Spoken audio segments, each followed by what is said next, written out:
자리에서 모두 일어나셔서 오늘 우리에게 주실 하나님의 말씀을 함께 읽겠습니다. 로마서 1장 16절에서 17절입니다.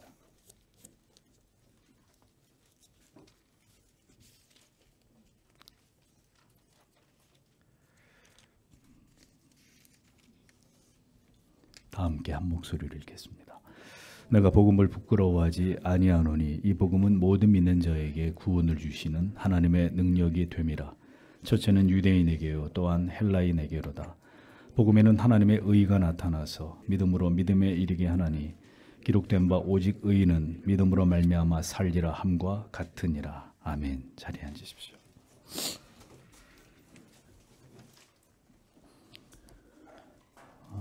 몇 년 전부터 종교개혁 주일에 이 파이브 솔라에 대해서 강론을 해왔습니다. 오늘은 세 번째로 오직 믿음으로 라는 제목으로 종교개혁 507주년이 되는 주일, 또 우리 교회 설립 11번째가 되는 이 주일에 오늘은 이 말씀을 통해서 함께 은혜를 나누도록 하겠습니다. 1505년 7월 어느 무더운 여름날 마르틴 루터는 스토테른하임의 섹슨 마을 근처를 혼자 걸어가고 있었습니다.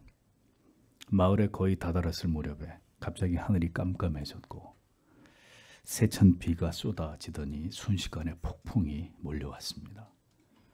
그 폭풍 속에서 돌연 강력한 벼락이 어둠을 가르고 루터의 바로 옆에 떨어지게 되었는데 루터는 그 순간 너무 두려운 나머지 쓰러지듯 땅바닥에 엎드리게 되었습니다. 그는 극한의 공포 속에서 성 안나여 나를 도우소서, 지금 여기서 나를 살려주신다면 제가 수도사가 되겠습니다 라고 외치게 됩니다.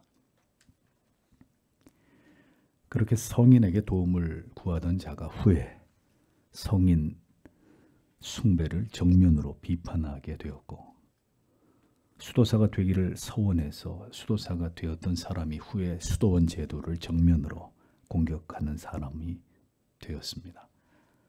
로마 카톨릭의 충실한 사자였던 사람이 나중에는 중세 로마 카톨릭의 심장을 저격하게 되었고, 교황의 충직한 종복이었던 자가 후에는 교황을 적그리스도라고 규정하고 그에게 맹공을 퍼붓는 전사가 되었습니다.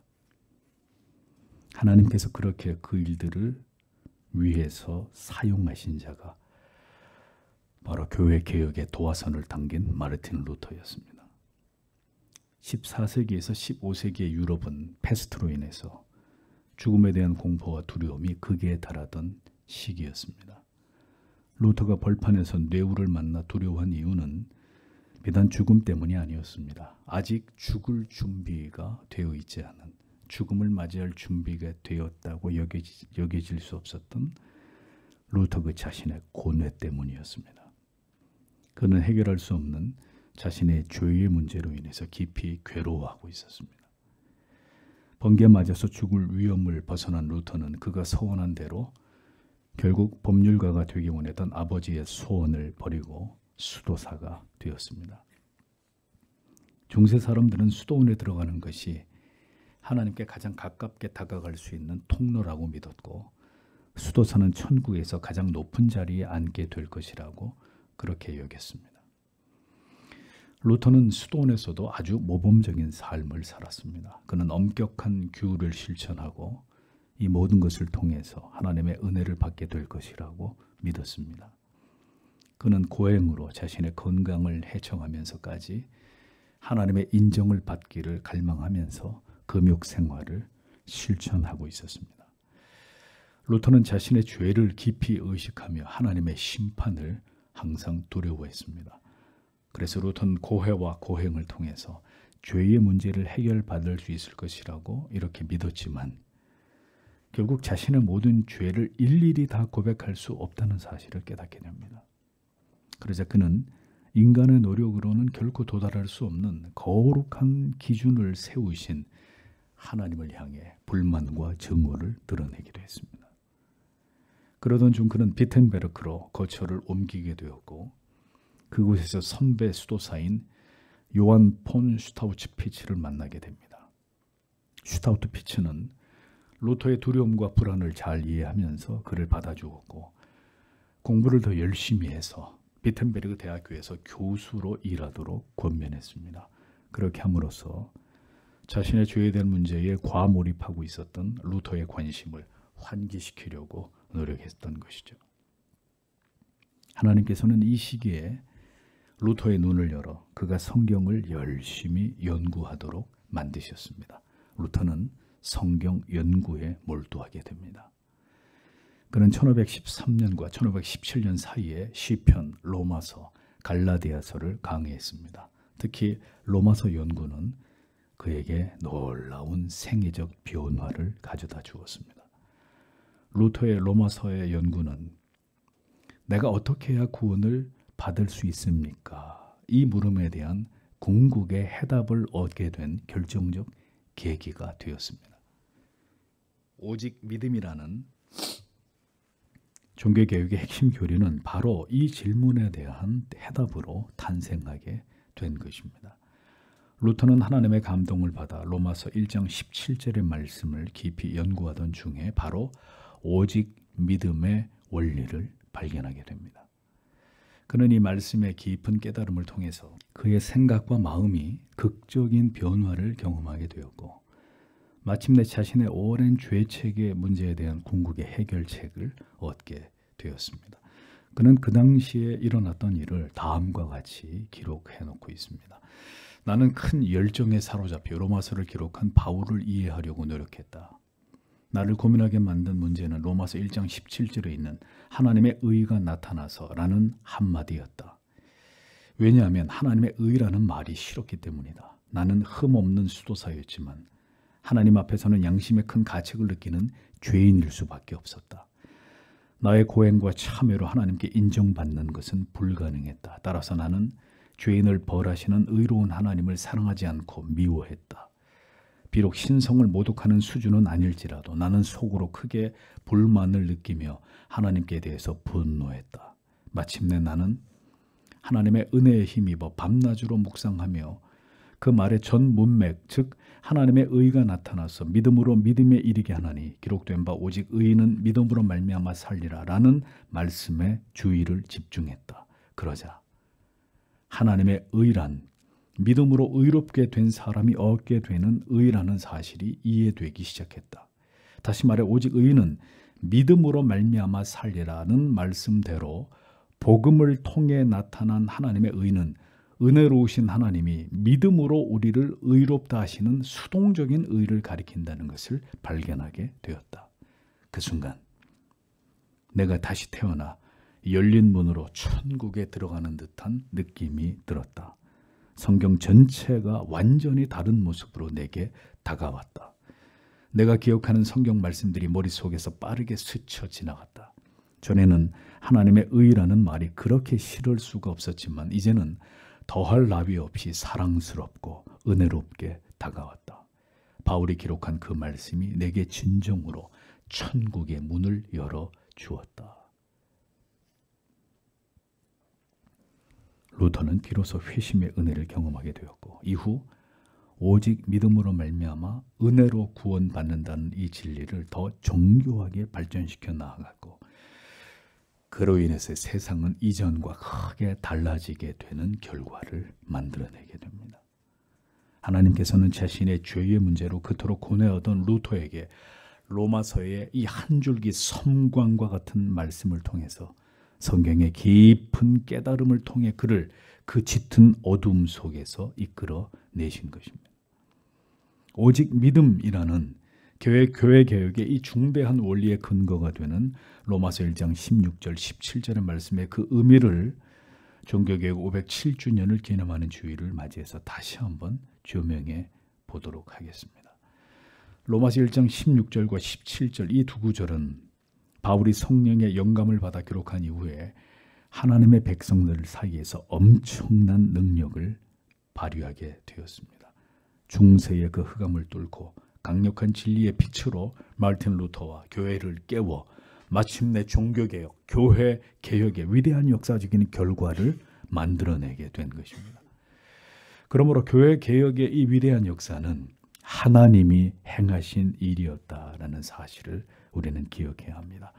교회가 개혁된 지 507주년이 되는 오늘, 교회가 또다시 개혁되지 않으면 우리의 미래는 암울하고 절박할 수밖에 없는 이 시대가 보여주는 이 절망적인 모습 앞에서 우리는 다시 이 진리를 깊이 들여다보며 오직 믿음의 솔라 피데, 오직 믿음의 그 가치와 그 의미를 우리는 다시 생각해 보아야 될 것입니다. 사도 바울이 복음을 부끄러워하지 않는 그 이유를 말하기를 그것이 모든 믿는 자에게 더할 나위 없는 good news, 좋은 소식이었기 때문이다라고 밝힙니다. 유앙겔레온, 복음이라고 번역된 이 단어의 의미는 좋은 소식입니다. 그러나 타락한 세상과 하나님을 알지 못하는 자들은 좋은 소식을 결코 달가워하지 않습니다. 그 이유는 이미 자신들이 좋은 세상을 만들어 놓았고 앞으로도 계속 진보와 발전을 거듭해서 더 좋은 세상을 만들어 갈 것이라고 믿기 때문에 그런 인간이 꿈꾸는 좋은 세상, 무한한 유토피아에 굳이 또 다른 좋은 소식이 왜 필요한지에 대해서 그들은 회의와 불쾌감을 표현합니다. 한 세상 행복하게 살다가 죽으면 그것으로 그만이지 무슨 죽은 이후에 천국이 있고 지옥 따위가 있느냐, 무슨 영생이 있고 영벌이 있느냐, 그런 헛소리들은 다 집어치우라고 말합니다. 인간이 만들어가는 세상이 결코 아름답지 않고 좋지 않기 때문에 점점 더 악해지고 나빠지기 때문에 좋은 소식이 절대적으로 필요하다는 이 절박성을 세상은 절대로 인정하고 싶은 마음이 없는 것입니다. 마지막 때 사람들은 그래서 더 종교에 대해서, 특별히 기독교에 대해서 모든 관심을 애써 외면하려고 합니다. 더 이상 신의 존재는 지워버리고 인정하지 않으려고 발악을 하고 있습니다. 존 레논의 이매진에 나오는 가사처럼 더 이상 천국과 지옥이 없는 세상을 우리 상상해 보자 라고 얘기합니다. 그저 오늘을 열심히 즐겁고 행복하게 살아가는 것만이 중요하다고 세상 사람들은 그것을 믿고 싶은 것입니다. 신의 존재를 인정하고 구원을 논하는 즉시 인간의 존재는 추악하고 지극히 불완전하다는 사실을 인정하는 것이 되기 때문에 그들은 그토록 하나님의 존재를, 성경의 가치를 지워버리려고 하는 것입니다. 인간 스스로를 왕으로 추앙하고 있는 인간들에 의해서 만들어지고 있는 이 좋은 세상에 다른 좋은 소식은 절대로 인정하고 싶지 않은 것이고 그 좋은 소식을 최대한 어리석고 미련한 것으로 평가절하하고 싶어하는 것이 바로 이 마지막 악한 시대의 정신이라는 것입니다. 그러나 그렇게 구원의 기쁜 소식에 대해서 귀를 틀어막고 이로부터 벗어나기 위해 발버둥을 쳐본들 타락하고 부패하여 스스로 구원할 길이 전무한 죄인들에게 여전히 이 위대한 좋은 소식이 반드시 필요하다는 것을 진리는 여전히 힘주어서 그것을 강조하고 있습니다. 그리고 변함없이 이 마지막 세상을 향해 죄인들을 향해 복음은 이 땅에 세워진 거룩한 교회들과 성도들을 통해서 이 강력한 복음의 사자후를 발하고 있는 것입니다. 하나님과 하나님의 말씀을 떠난 인간은 절대로 행복해질 수 없기 때문입니다. 그래서 오늘도 그리스도께로 하나님의 품 안으로 돌아오라고 교회는 이 세상을 향해 호소하고 있는 것이죠.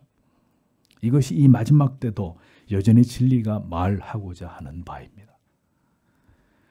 하나님께서는 좋은 것이라고는 그 어떤 것도 존재하지 않는 이 죄악으로 창골한 완전하게 더럽혀진 세상에서 아무런 소망 없이 살아가는 인간들을 버려두지 않으시고 그들을 구원할 길을 열어주셨습니다. 부패하고 타락한 인간들에게 선의 극치가 되는 선물을 하나님의 아들을 통해서 그들에게 주고자 하신 것입니다. 오늘의 세상을 보십시오. 하나님을 밀쳐내고 인간에 의해서 만들어지고 있는 이 세상을 보십시오. 하나님의 법을 허물고 하나님께서 인간의 세상에 세우신 도덕과 윤리와 법과 정의를 모두 무너뜨려버린 이 타락하고 부패한 인간들에 의해 만들어지고 있는 작금의 시대를 보십시오.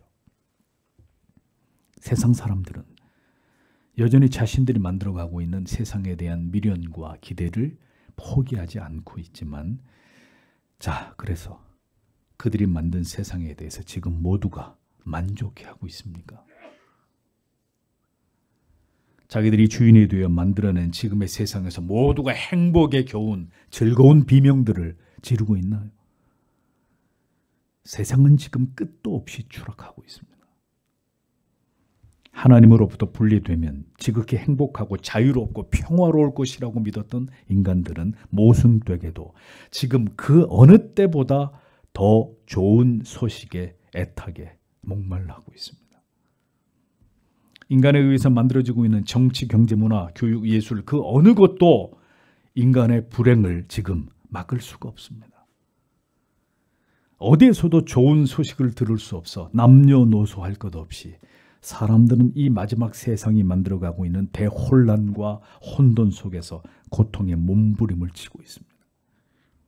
마약에 중독된 사람들, 지독한 우울증에 시달리고 있는 사람들, 음란과 향락의 노예가 된 사람들, 마침내 그래서 극단적인 자살로 자신들의 생을 마감하는 사람들의 수가 더 가파르게 증가하고 있습니다. 인간은 인간을 위하기 위해 모든 노력을 다했지만, 그래서 모든 전통적인 규범들을 모두 뒤집어 엎어버리고 새로운 세상을 건설하려고 하지만 그 결과는 결코 스스로 행복해질 수 없고 더 불행한 삶 속으로 빨려 들어가고 있는 것입니다. 그렇게 하나님께로부터 도망치기 위해 발버둥을 쳐보지만 모순되게도 이러한 세상에서 여전히 복음은 좋은 소식으로 존재하고 있는 것입니다. 중세 암흑의 시대에도 그랬고 오늘의 이 죄악으로 넘쳐나는 시대에도 여전히 복음은 소망 없는 죄인들에게 가장 기쁜 좋은 소식이 되고 있습니다. 이 모든 죄악으로 인한 숨막히는 괴로움과 절망의 고통으로부터 벗어날 유일한 탈출구가 되고 있는 것입니다. 이 좋은 소식은 인간에 의해서 만들어진 것이 아니라 하나님의 능력에서 비롯되었다고 오늘의 로마서의 본문이 말씀하고 있습니다. 오늘의 사람들은 자기들의 죄의 문제를 전혀 해결할 능력도 없으면서 하나님께서 그 아들을 통해 우리에게 주시는 좋은 소식을 조롱하고 멸시하고 지워버리고 있습니다. 그러나 그렇게 해서 사라지고 소멸될 수 있는 복음이 절대로 아닙니다. 복음은 여전히 하나님의 위대한 능력의 도구이며 믿음을 불어넣는 수단이 되어서 죄인들을 구원하는 강력한 효력을 발생시키고 있습니다. 복음은 이 땅에 구원받아야 될 모든 자들의 귀와 마음에 생생하게 들려지고 있고 이들은 오늘도 이 복음에 폭발하는 능력을 통해서 마침내 그 생애적인 부르심에 이끌려 그리스도의 품으로 돌아오고 있습니다. 2000년이 지난 오늘에도 이 복음은 여전히 하나님의 능력이 나타나는 가장 강력한 도구이고 수단으로 역사하고 있습니다. 하나님의 사랑과 긍휼과 자비와 용서가 모두 이 복음 안에 고스란히 담겨 있습니다. 그러므로 참된 복음을 듣지 않고는 절대 구원에 이를 수 없고 그 복음을 받아들이지 않고서는 영원한 지옥의 형벌에서 벗어나게 될 자가 아무도 없는 것입니다. 복음은 죄인을 하나님께서 그토록 사랑하신 택하신 백성들을 영벌에서 영생으로 건져내는 능력입니다. 인간의 능력이 아니라 전지전능하신 하나님께로부터 비롯된 위대한 능력입니다. 인간의 그 어떤 노력도 점점 무너져가고 있는 이 세상으로부터 인간을 구원할 수 없습니다. 오직 하나님의 능력만, 하나님의 능력으로만, 오직 하나님의 아들을 통한 십자가에 대속하신 그 은혜로만 구원을 얻을 수 있게 되는 것입니다. 오늘 이 자리에 있는 당신에게, 바로 여러분에게 이 위대하신 하나님의 능력이 나타난 것입니다. 그것이 우리가 지금 이 자리에 모여 있는 이유가 되는 것이죠. 바울이 복음을 부끄러워하지 않는다고 말한 이유는 이 복음이 모든 믿는 자에게 구원을 베풀어 주시기 때문이다 라고 말씀하고 있습니다. 여기서 모든 믿는 자는 세상의 모든 사람을 의미하는 것이 아니라 유대인이나 헬라인이나 다른 어떤 민족에게도 이 복음이 전해지게 될 것이고 그 하나님의 택하신 자녀들을 모두 구원으로 인도하게 된다라는 뜻입니다. 복음은 이 세상의 모든 사람들에게 희망이 없다는 것을 전제합니다. 그들에게 결코 진정한 기쁨과 행복이 없음을 선언하고 있습니다. 복음은 그 가운데 오직 하나님의 사람들, 온 나라와 민족과 열방 가운데 흩어져 있는 하나님의 백성들을 그들을 구원하고자 하시는 하나님의 계획입니다. 하나님께서는 아브라함에게 하늘의 별들을 세어보라고 말씀하셨습니다. 그리고 그의 후손을 이같이 창대하게 하시겠다고 약속하셨습니다. 하나님께서는 모든 택하신 하나님의 자녀들을 자손들을 구원하고자 하는 계획을 세우셨습니다. 갈라디아서 3장 27절 28절에 누구든지 그리스도와 합하여 세례를 받는 자는 그리스도로 옷 입었느니라. 너희는 유대인이나 헬라인이나 종이나 자유자나 남자나 여자 없이 다 그리스도 예수 안에서 하나이니라 라고 말씀했습니다. 출생지나 혈통에 관계없이 하나님께서 택하신 모든 자들이 다 구원에 이르게 된다는 사실을 성경은 분명하게 말씀하고 있습니다. 복음은 하나님의 택하심을 입은 자들의 영혼 가운데 어느 날 반드시 찾아갑니다.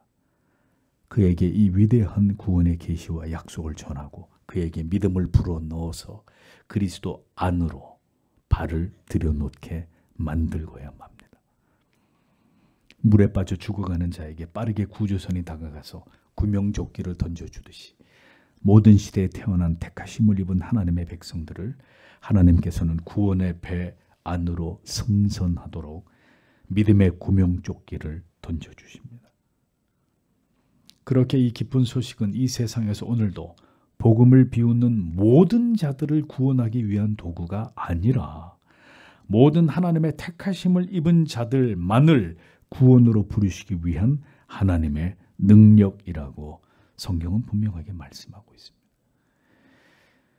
이 세상을 점점 난파선처럼 만들고 계시는 하나님의 뜻이 무엇일까요?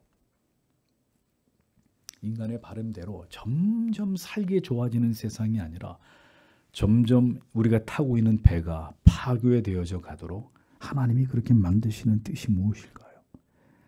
결코 버리지 않으려는 우리가 타고 있는 배가 점점 더 부서지고 물이 새어 들어와야 사람들은 이 배에서 뛰어내려 구명정을 타고 탈출을 하려고 하지 않겠습니까? 하나님께서는 지금 급격하게 인류를 파멸로 몰아가고 계십니다. 남은 시간이 얼마 남지 않았음을 역사의 벽보를 통해서 계속해서 계시하시면서 잃어버린 아브라함의 자손들을 부르고 계십니다. 속히 돌아오라고 외치고 계십니다. 이 복음에 무엇이 담겨 있는지를 이어 성경이 말씀합니다. 복음에는 하나님의 의가 나타나 있다고 말합니다. 의는 하나님의 거룩하고 완전하신 속성입니다. 그런데 복음 안에 이 하나님의 의가 나타나 있다고 성경이 말씀하고 있습니다. 이 말씀의 의미는 완전하신 하나님의 의가 어떻게 성자 예수 그리스도를 통해서 인간에게 전가되어 완전하게 타락하고 부패한 인간이 다시 하나님 앞에 의롭게 될 수 있는지를 이것에 관한 놀라운 비밀이 이 복음 안에 담겨 있다라는 뜻입니다. 고린도후서 5장 21절에 이에 관해서 우리에게 이렇게 말씀하고 있죠.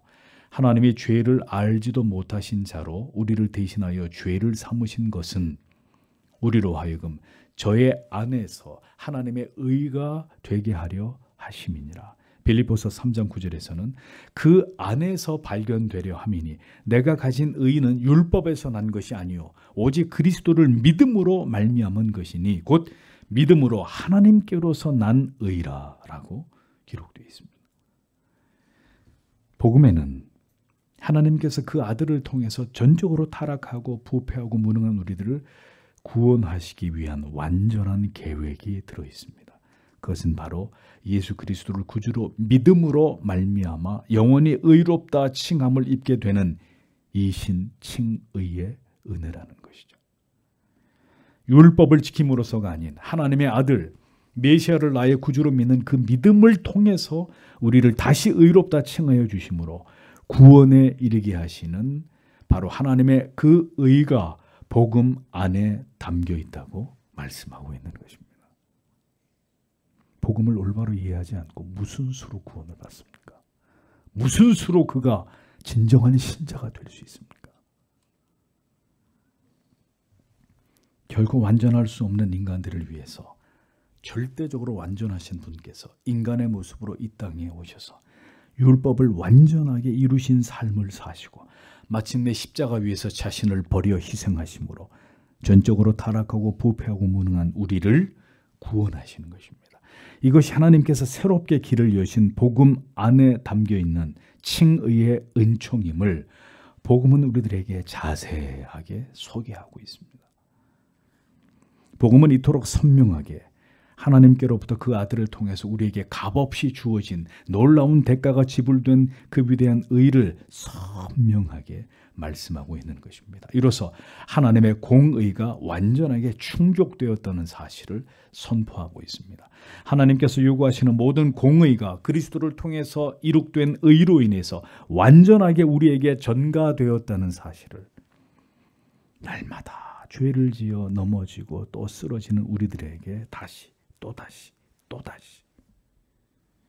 이것을 거듭 상기시켜주고 있는 것입니다. 이 칭의의 은총은 우리를 믿음에서 믿음에 이르게 한다라고 로마서가 이어 말씀하고 있습니다. 자, 이 말씀의 의미에 관해서는 다양한 해석이 존재하는데 칼빈은 이 부분을 주석하기를 믿음에서 믿음에 이르게 한다. 이 말의 의미를 복음을 받게 되는 수동적인 자세에서 이제 믿음을 갖게 된 이후에는 하나님의 아들로서 생명을 소유하여 그 믿음으로 하나님의 영광을 위해 살아가는 능동적인 단계로 발전하게 되었다라는 의미로 이렇게 설명을 했습니다. 또 아우구스티누스는 단순히 하나님의 선물로서의 믿음을 갖게 된 이 단계에서 이제 하나님의 말씀에 순종하고 실천하는 믿음의 단계로 나아가게 된 것이다. 이것은 믿음으로 믿음에 이르게 하셨다. 이 말씀의 의미라고 이렇게 설명을 하고 있습니다. 분명한 사실은 믿음을 선물로 받은 진정한 거듭난 성도는 그 믿음을 소유한 증거가 그가 믿음을 지키면서 살아가는 결연하고 치열한 삶을 통해 분명히 드러나게 된다는 것입니다. 그런데 여기서 이 믿음이 과연 무엇인가에 대해서는 또 여러 해석들이 존재하죠. 이것은 그냥 단순한 믿음이 아니라는 겁니다. 얼마든지 예측 가능한 신뢰할 만한 통계를 믿는 정도를 성경이 구원에 이르는 믿음이라고 이야기하고 있지 않습니다. 자, 우리가 이 건물 안에서 예배를 드리고 있는 것은 이 건물이 쉽게 붕괴되지 않을 것이라는 단순한 믿음, 과학적, 통계적, 확률적 자료에 대한 막연한 믿음 때문입니다. 여러분 중에 누구 하나 이 건물이 언제 무너질지 모른다는 불안감을 가지고 계신다면 여기 이렇게 편안하게 앉아서 예배를 드리겠습니까? 당장 뛰어나가지. 성경은 이런 종류를 하나님이 우리에게 주신 구원 얻는 믿음이라고 말하지 않습니다. 또한 어차피 율법을 지킬 능력이 없으니 우리는 죄를 지으면서 살아가더라도 그저 믿기만 하면, 믿는다고 말하기만 하면 구원을 받는다고 여기는 easy believism, 쉬운 믿음주의, 이것도 성경이 말씀하고 있는 믿음이 아니라는 겁니다. 성경은 우리가 율법을 무시해도 된다고 어디서도 말씀하고 있지 않습니다.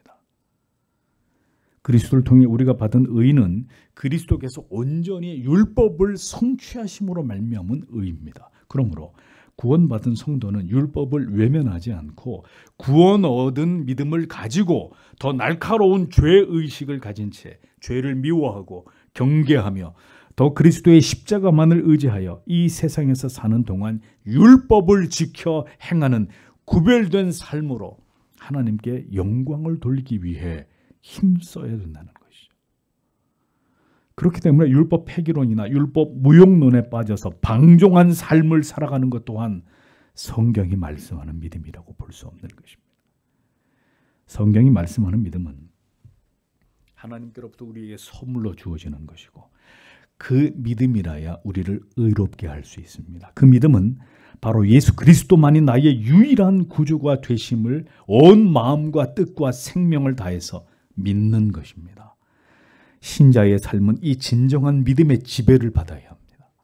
그리고 그 결과와 열매가 나타나야 합니다.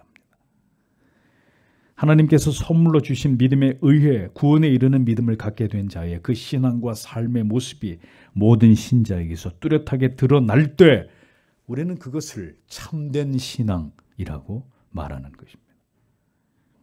하나님의 의는 믿음의 선물을 통해서 우리가 예수 그리스도께서 나의 구주 되심을 진정으로 고백하고 신함으로 이 이신칭의 은혜를 통해 우리가 구원받은 하나님의 자녀임을 믿고 알게 되는 것입니다. 오직 그 의인들은 이 믿음을 나 같은 죄인에게 허락하신 그 하나님의 은혜를 생각하며 기뻐하고 감사하고 감격하는 마음으로 이 세상에서 하나님의 영광을 위해 자신을 부인하면서 십자가를 지는 삶을 살다가 마침내 죽음을 맞이하게 될 때 하나님의 나라에서 영원히 살게 되는 것임을 성경은 우리에게 말씀하고 있는 것입니다. 양쪽 벼랑 끝에 매달린 긴 줄 위에 아슬아슬하게 중심을 잡은 자전거를 타고 누군가가 고개를 부리고 있습니다. 여기서부터 여기까지 그 줄을 자전거를 타고 지나가고 외줄을 타고 자전거가 지나갑니다. 이 끝에서 저 끝으로 무사히 건너갑니다. 사람들은 이 고개서를 바라보면서 찬사와 박수를 보냅니다. 왜요? 그게 누구나 할 수 있는 일이 아니잖아요. 그가 벼랑 아래로 떨어지지 않고 자전거를 타고 그 외줄을 건너는 비상한 재주를 가졌기 때문에 사람들은 그것을 보면서 환호를 칩니다. 그런데 그 고개사가 청중을 향해서 자, 저의 실력을 여러분 모두가 보셨는데 이러한 능력이 제게 있다는 사실을 여러분들은 모두 믿으십니까? 라고 물어봅니다. 그러자 군중들이 일제히 믿는다고 소리를 칩니다. 그러자 이 고개사는 그럼 나와 함께 이 자전거의 뒷좌석에 타고 다시 이 외줄을 건너 저편으로 가실 분은 손을 들어서 자원해 달라고 요청을 합니다. 그러자 사람들은 갑자기 꿀먹은 벙어리가 되고 아무도 손을 드는 이가 없습니다. 그들은 과연 이 고개사를 100% 신뢰하고 있었던 것일까요? 그럼 자기 목숨까지도 맡길 수 있어야죠. 그 사람 뒤에 타고 다시 이 외줄을 건너가야 될 게 아닙니까? 아무도 선뜻 나서는 이가 없었습니다. 여러분은 그리스도께 진정으로 모든 것을 맡기셨습니까? 주님께서도 그렇게 생각하실까요? 믿는다는 것이 우리가 온전히 절대적으로 믿음을 갖는다는 것이 사실은 얼마나 어려운 것인지를 생각하게 됩니다. 그래서 믿음을 자꾸 만들어내려고 해요. 믿음은 우리가 만들어낼 수 있는 게 아닌데 가만히 보면 우리가 믿는다고 할 때 그 믿음이라는 것이 사실은 우리가 만들어내려고 하는 믿음인 경우가 적지 않다는 것입니다. 교회를 다니는 모든 사람들이 믿음을 말합니다. 그리고 자신이 믿음이 있다고 여깁니다. 그러하기에 오늘도 교회에 나가는 것이겠지요. 그런데 그 믿음은 과연 어떤 종류의 믿음인지에 대해서는 그다지 궁금해하지 않고 그 진위를 입증하거나 사실 여부를 확인하는 것에 대해서 중요하게 여기지 않습니다. 나는 오늘도 교회 갔다. 나는 예수 믿고 있다. 그럼 난 천국 간다. 오늘도 자신에게 믿음이 있다고 여기고 싶을 뿐입니다. 그리고 자신의 삶 속에서 그에 관한 여러 증거처럼 보이는 조각들을 채집해서 나는 믿음이 있다는 것을 증명하고 싶어 합니다. 그래서 가난한 사람, 고통당하는 사람, 약자들을 보면 도와주고 싶은 선한 마음이 믿음의 증거라고 여기기도 하고 그렇게 남을 도우면서 베풀고 섬기는 삶을 살기에 자신이 그리스도인이라고 믿기도 합니다. 또 교회는 잘 나가지 못하지만 내 마음 속에는 하나님을 믿고 있기 때문에 그것이 믿음이라고 생각하기도 하고, 나는 기도를 열심히 하기 때문에, 나는 성경을 비롯해서 신앙에 관련된 많은 책들을 두루 섭렵했기 때문에, 나는 열심히 전도를 하고 있기 때문에, 나는 방언을 잘하기 때문에 구원을 받은 하나님의 자녀라고 믿고자 합니다. 이렇게 무엇인가 믿음이 있는 증거라고 믿고 싶은 외적인 어떤 증거들을 찾아서 그것을 통해서 나는 구원받은 하나님의 자녀라는 사실을 붙잡고 싶어 합니다. 아닙니다. 그런 것은 성경이 말씀하는 믿음이 아니에요. 믿음은 내가 만들어내는 것이 아닙니다. 나의 행위에 근거하는 것이 아닙니다. 내 안에서 믿음이라고 여겨지는 증거를 찾는 것이 아닙니다. 믿음은 붙드심입니다. 오늘도 그리스도에게, 그 십자가에 구속하신 그 은혜의 붙들림입니다. 부인할 수 없는 그 사랑의 힘에 의해 붙들려 총칼 앞에서도 당당하게 믿음을 고백할 수밖에 없고, 질병조차도 주를 향한 나의 마음을, 나의 육체를 무너뜨릴 수 없는 불굴의 의지를 갖게 하는 원동력입니다. 나에게 어떤 불이익이 생기고 멸시와 모멸과 조롱을 당하는 일이, 내 전 재산이 하루아침에 다 사라지는 일이 생기게 되더라도 굳게 붙들 수밖에 없는 바로 그것이고, 그렇게 요동하지 않게 강력한 힘에 의해 붙들리게 되는, 내 안에서 만들어진 것이 아니라 외부로부터 나에게 주어진 것, 사로잡히고 압도되어서 고백하고 또 고백할 수밖에 없는 그것, 죽음의 위협 앞에서라도 절대로 돌아설 수 없게 만드는 그것이 바로 믿음입니다. 오직 믿음의 가치를 알았던 수많은 프로테스탄트들은 바로 이 진실된 믿음을 소유했기 때문에 캐톨릭에 의해서 그토록 잔인하게 학살을 당하고, 종교재판에 회부되고, 산채로 불에 타 죽고, 참수를 당하고, 창에 꿰뚫림을 당했어도 자신들의 신앙의 고백을 끝까지 지켜낼 수 있었던 것입니다. 그러므로 하나님께서 모든 택하신 백성들에게 허락하시는 이 진정한 믿음을 통한 영원한 칭의를 얻기 위해서 우리는 무엇보다도 선명한 복음을 들어야 하고, 교회는 모든 시대 속에서 이 그리스도의 피 묻은 복음을 분명하게 전하고 외치는 일에 진력해야 되는 것입니다. 무엇이 진정한 복음이고 무엇이 성경이 말씀하고 있는 참된 믿음인지를 명정하게 드러내야 할 사명이 이 땅의 모든 교회들에게 있는 것입니다.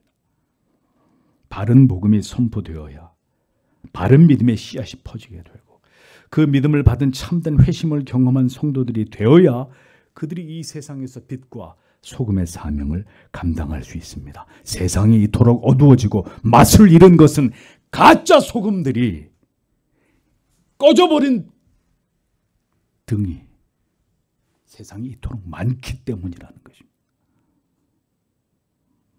엉터리들을, 가짜들이 수두룩하다는 얘기죠. 십자가만 서 있었을 뿐이지, 주일날 성경책 들고 교회만 갈 뿐이지, 가짜 그리스도인들이 세상에 판을 치고 있기 때문입니다. 올바른 복음을 전하지 않은 가짜 싹군들이 수백 명, 수천 명의 성도들을 끌어모아 그들이 즐거워하는 잔치를 벌여주는 것으로, 그것이 하나님 앞에 드리는 예배라고, 이런 미친 짓들을 용서하십시오. 계속하고 있기 때문입니다.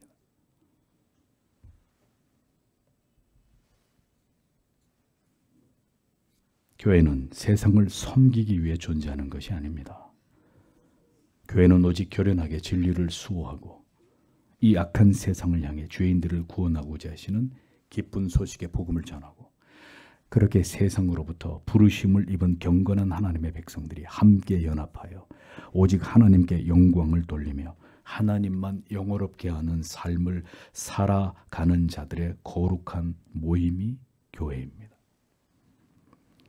그러므로 마지막 시대의 이 순수한 복음을 지키고자 하는 교회와 인본주의로 무장한 공중의 권세 잡은 사탄 마귀를 숭배하는 이 악한 세상이 정면으로 격돌하게 되는 것은 피할 수 없는 일이 될 것이라고 여러분의 목사는 수도 없이 여러분들에게 말씀드려 왔음을 기억하십시오. 이 세상에 이토록 교회가 많은데 왜 또 하나의 교회가 11년 전에 세워진 것일까요? 우리는 왜 교회가 쪼개어지는 아픔을 경험해야 있으며 하나님께서는 왜 또다시 한 공동체를 이루어 이 땅에 또 하나의 교회를 세우게 하신 것일까요? 성도 여러분, 우리는 이 위대한 복음을 지켜야 하고 우리의 모든 삶으로 우리가 이 위대한 하나님의 말씀만을 가장 귀하게 여기며 이 진리를 따라 하나님을 신앙하겠다는 결의를 우리의 모든 생애 속에서 지켜내기 위해 교회를 세우라는 부르심에 응한 자들입니다. 오직 참된 진리를 파수하고 수호하기 위해 우리는 오늘도 지금 이 좁은 길을 걸어가는 것입니다. 누군가 당신의 사명이 무엇이요? 당신이 나가는 교회가 존재하는 목적이 무엇이요? 라고 묻는다면 우리는 주저하지 않고 언제든 뜨거운 가슴으로 이것들을 말할 수 있는 그리스도인이 되어야 합니다. 10년이 넘는 시간을 지나오는 동안 우리에게 말할 수 없는 아픔들이 있었고 여러분 개인적으로도 괴로운 일들이 있으셨겠지만 그럼에도 불구하고 우리는 하나님을 바르게 신앙하고자 하는 우리의 뜻을 그것을 위해 교회를 세우게 하신 하나님의 뜻을 지금까지 지켜왔고 앞으로도 그것을 끝까지 붙드는 자들이 되어야 합니다. 우리는 더욱 우리의 정체성을 아는 일에 그리고 그것을 우리의 마음에 새기고 그 뜻을 지켜내는 일에 최선을 다해야 합니다. 한국교회가 차별금지법 저지를 위해 오늘 광화문에 모입니다. 교회가 이러한 악법에 저항하는 일은 정치적인 일이 아니라 마땅히 진리를 파수해야 될 성도와 교회의 사명입니다. 그러나 우리는 한국교회가 이러한 문제를 가지고 범교회적으로 세상에 맞서 일어나기 전에 모든 교회들이 오늘까지 그리스도의 붉은 피가 묻은 이 참된 복음을 분명하게 선포해 왔는지를 먼저 돌아봐야 합니다. 모든 교인들을 참된 회심에 이르도록 선명한 복음을 선포하면서 참 믿는 자들로 온전한 하나님의 자녀들로 모든 성도들의 영혼을 복음 앞에 세우는 일에 진력해 왔는지를 먼저 철저하게 돌아봐야 합니다. 선동을 하는 일은 쉬운 일입니다. 그러나 한 영혼을 복음으로 변화시켜 하나님의 자녀가 되게 하는 일은 해산의 수고를 감당해야 되는 고통스러운 일입니다. 이 일을 지금까지 올바로 수행해 왔다면 오늘날 교회와 성도와 성직자에 대한 사회적인 인식이 왜 이 지경이 되었는지를 생각해 봐야 합니다. 우리는 모두 회개해야 합니다.